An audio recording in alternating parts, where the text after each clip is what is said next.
The S&P 500 closing higher today, though still on pace for its fifth negative week in a row. But our next guest is turning bullish. And he brought along some charts to explain why. Joining us now, Jeff Degraaf, Renaissance Macro Research Chairman and Head of Technical Research. Jeff, it's great to have you back on the show. Let's start with chart number one, which I think is taking a look at the S&P in general right now and the fact that perhaps we're at oversold levels. Yeah, look, I think there's a couple things going on. One is we've got seasonality, which actually really kicks in for the S&P in the next couple weeks. So it's not quite here, but it's close enough. And the chart that you've got up there shows the expected 3-month return if you do nothing but just follow the calendar. And so you can see that we're a couple weeks away from being at the strong end of the seasonality. After having spent, obviously, a pretty tough third quarter, which isn't atypical. And it really came after the enthusiasm or exuberance around AI. I think a lot of that's died off now, and that, in our view, is good news. And so just kind of setting up, looking for things or the ability for the market to rally.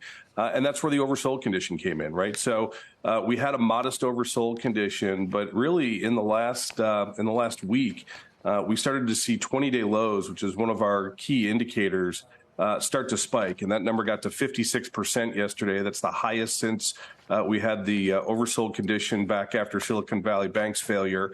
And usually what that means is it's building on a narrative. It's building on something that everybody's seeing, that everybody's concerned about, and everybody's reacting to. And I think what we're seeing that in this market environment here is based on those higher yields. And so 20-day lows historically for the next 3 months have about an 80% effectiveness of winners versus losers. So, we look at the seasonality, we look at the oversold condition, and I think that 20-day spike is a reflection of what we're seeing out of yields here. So that has us in the bullish camp for the remainder of 2023. Okay.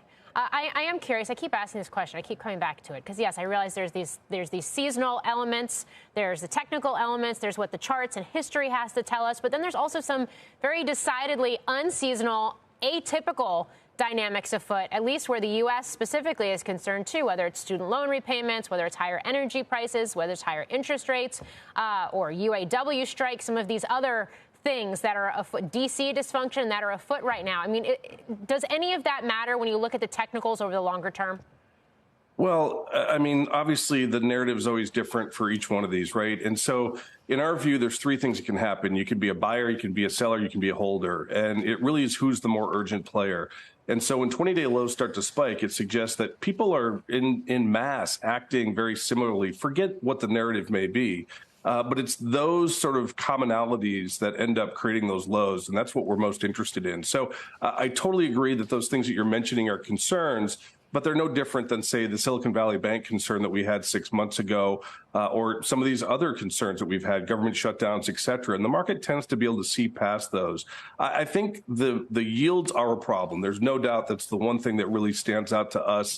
But I think they're not a tactical problem. I think they're a strategic problem, probably come into play in 2024 if they remain elevated. But I think in the near term, we've seen some signs of capitulation, particularly with utilities, which tend to be bond proxies, or at least trade as bond proxies in the marketplace. They've come under enormous amounts of pressure. And then the consensus data around bonds or treasuries only shows about 23% bulls. And so it's a very, very low consensus around being bond buyers and actually being a believer that you can make money.